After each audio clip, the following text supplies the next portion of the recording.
And just another quick comment about the rounding of the edges tool that we used for this corner.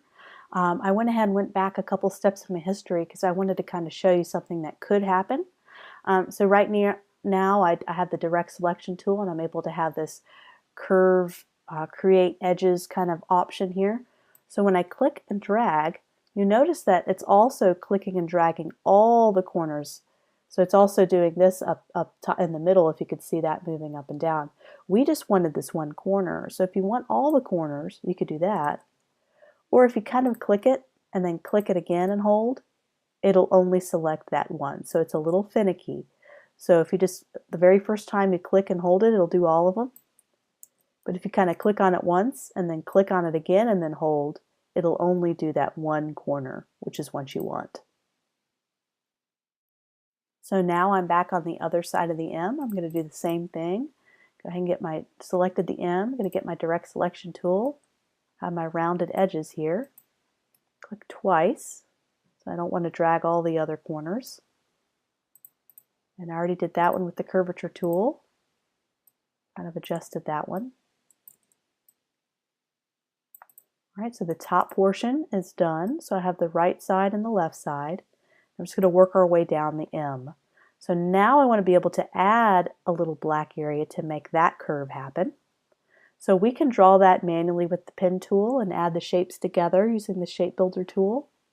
Or we could see what we could do with the curvature tools and some other things to help us. So we have a curvature tool here. It looks like we have 2 points. I wonder if we can delete a point. Bring that back. So that's 1 point.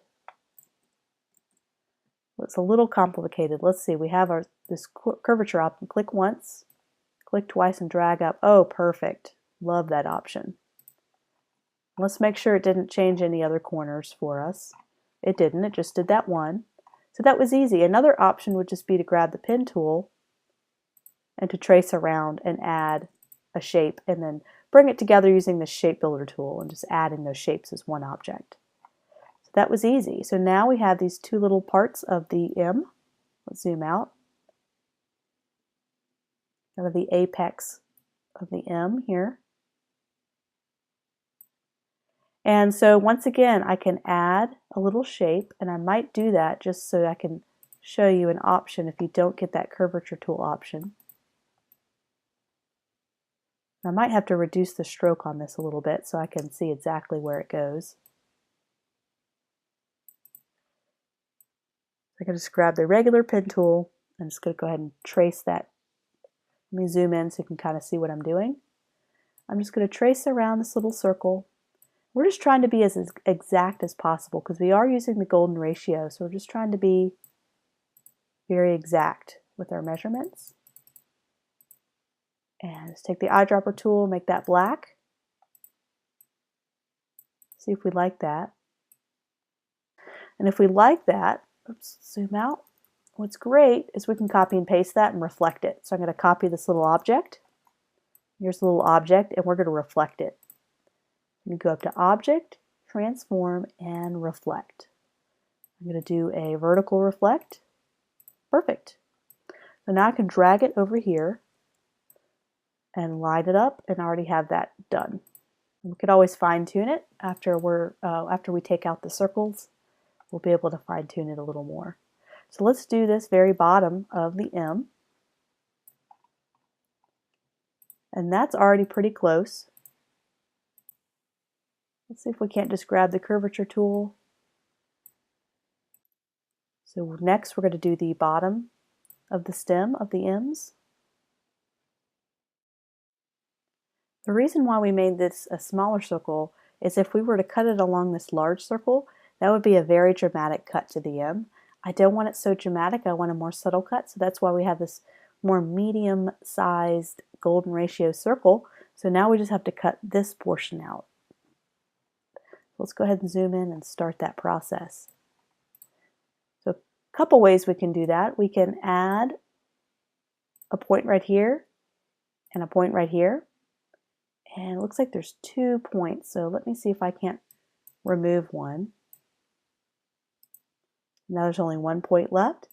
Let's see if I can't do my curvature tool and bring all these curves down here. Beautiful.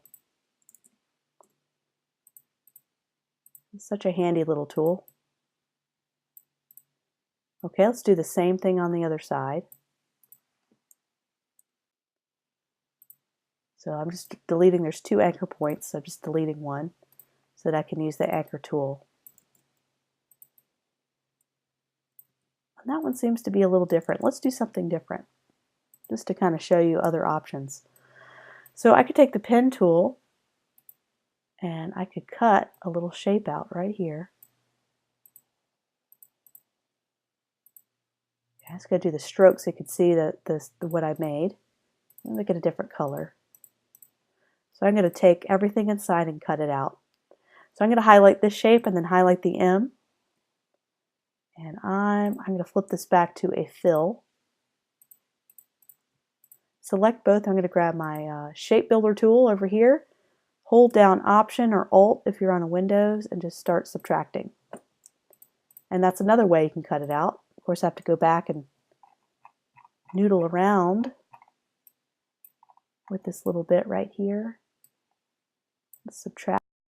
So we're ready to remove the circles and reveal what we created. So select everything, deselect the M. I'm just going to shift. Actually, I'm going to tell you what I'm going to do. I'm going to copy and paste this so we can have a copy of how we applied the golden ratio circles. And now I can go ahead and delete this and see what we have underneath. So that is our M applied with some golden ratio curves. And I'm going to go and make some small adjustments to some rough curves that are left over.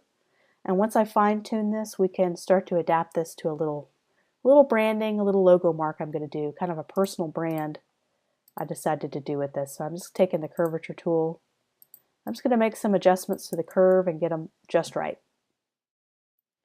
So just for fun, I'm going to make this a little personal brand with the last letter of my name. So I'm just going to do a quick little Marsh lettering.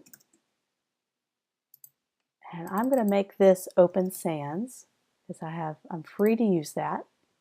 It's an open font. Put a dramatic spacing here. Let's do 1200. Spacing, oh that's leading. Let me do tracking. 1200 right here. Make this span kind of the bottom. What I want to do is make it span right along the legs of the M. So kind of line that up. Make sure we're doing everything properly and nicely aligned. And I have just enough white space here. I have a good amount of white space. And there's our little logo mark. This is black. But we could do a combination of colors. I'll go ahead and show you on the screen what I ended up coming up with. And I did one with a gradient mesh. And I'll go ahead and bring this one back. I'm going to copy and paste it. And I just applied a quick little gradient mesh. I went over here to my gradient mesh tool. I just kind of clicked in some areas and started to apply with the direct selection tool, selecting certain elements in here and going back to my default swatches panel, kind of adding some dramatic color all along the edges. Kind of going with a little bit of a bright, fun theme. Let's do that blue. And there's one down here. Let's do it a dark blue to kind of give the element of shadows. And kind of lighter colors up top. And this is what I ended up coming up with in the end. It's kind of a little branding package I thought was kind of fun using the golden ratio. I'm kind of using my last name. So if you have a letter of your last name, you can use that as an example.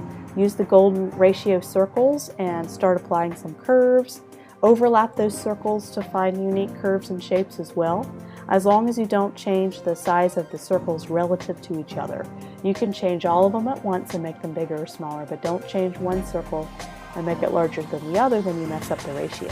So as long as you keep that in mind, you can have fun with this and really experiment. The golden ratio is there as a guide and a tool. It's not an overall rule. So it's there to help you create certain curves and shapes. but it's really up to you to create what you want to create.